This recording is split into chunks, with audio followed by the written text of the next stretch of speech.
La coopération bilatérale Tchad-États-Unis amorce désormais un autre tournant plein de vitalité. Alliés de longue date, les États-Unis d'Amérique et le Tchad se soutiennent mutuellement dans les instances internationales et se concertent régulièrement au sommet sur la vitalité de leur coopération bilatérale. Le séjour du chef de l'État, général Mahamat Idriss Déby Itno, à Washington pour le sommet États-Unis-Afrique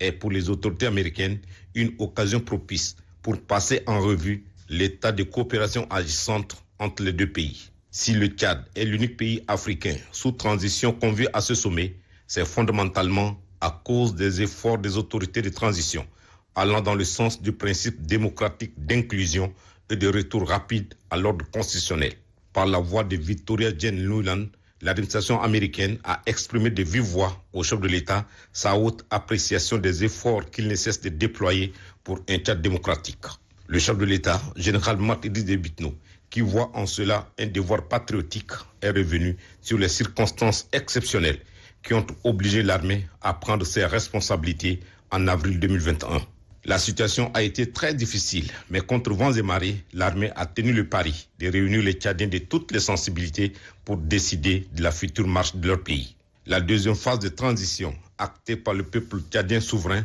à l'issue du dialogue national inclusif et souverain, est un autre challenge, tant les défis sont nombreux, a fait savoir le chef de l'État, général Mahamat Idriss Déby Itno, à la sous-secrétaire d'État américaine chargée des affaires politiques, Victoria Jane Nuland. Défis matériels et financiers pour engager les réformes préconisées par le dialogue national inclusif et souverain,